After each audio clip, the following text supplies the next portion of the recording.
লাহৰীঘাটত ভয়ংকৰ অঘটন দলং ভাগি আহত 4গৰাকীকৈ শ্ৰমিক লাহৰীঘাট লালিবিলৰ ওপৰত থকা দলং ভাঙি গুৰুতৰভাৱে আহত 4গৰাকীকৈ শ্ৰমিক এই ঘটনাটো সংঘটিত হয় লাহৰীঘাট মৰিগাঁও সংযোগী গড়কাপ্তানী পথৰ লালিবিলৰ ওপৰত থকা পুনৰ্নিৰ্মীয়মান দলংখনত আহত শ্ৰমিককেইগৰাকীক ততাতয়াকৈ লাহৰীঘাট আদৰ্শ চিকিৎসালয়লৈ লৈ যোৱা হয় যদিও উন্নত চিকিৎসাৰ বাবে আটাইকেইগৰাকী শ্ৰমিকক নগাঁৱলৈ প্ৰেৰণ কৰে আহত শ্ৰমিককেইগৰাকী হ'ল গুলজাৰ হুছেইন মুস্তাফা আহমেদ ইনামুল হক আৰু ফাৰুক আহমেদ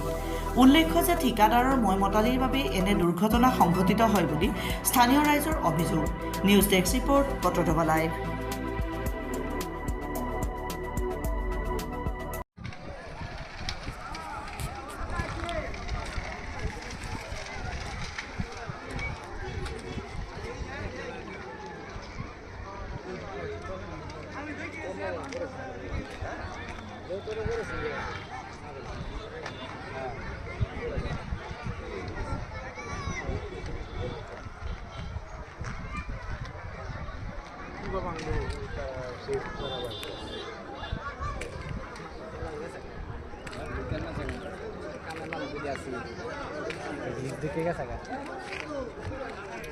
जाने नहीं सका बोले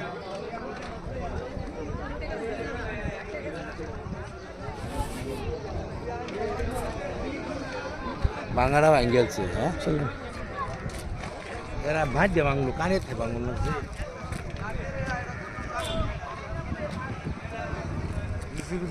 আজি 4জন মানুহ দুখ পালে কেনেকে হল মানে ইয়াত মানে ইঞ্জিনিয়াৰ কামৰ ইঞ্জিনিয়াৰ মানুহ মিস্ত্ৰী মানুহ যিবিলাক মানুহ দলংৰ ব্ৰিজৰ কাম কৰে তেখেতসকলে ভালকৈ বুজিব পাৰে কিমানখিনি ভাঙিলে কি হয় কিন্তু মিস্ত্ৰী কেনেকুৱা যেন কৰিলে আৰু ঠিকাদাৰে কি গাফিলতি কৰিলে ইয়াত মানুহ উঠাই নেকি য'ত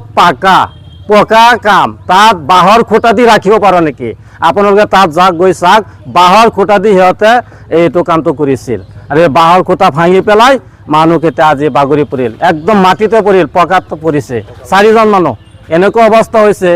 ইয়াতে কিবা বাচাটো সম্ভৱ এইটো এতিয়া আমি ক'ব নোৱাৰিম লাহৰীঘাট চিভিলত লৈ আহিছোঁ ইয়াৰ পৰা ৰেফাৰ দি দিলে এতিয়া তাত কি হয় পাছত ক'ব পাৰি ক'ত লৈ যাব দিলে এতিয়া নগাঁও লৈ যাব দিছে লেবাৰকেইজনৰ নাম কি আছিলে এজন আছিলে গুলজাৰ হুছেইন ইনামুল হক আৰু ফাৰুক আহমেদ জাকিৰ হুছেইন আৰু মুস্তাফা কামাল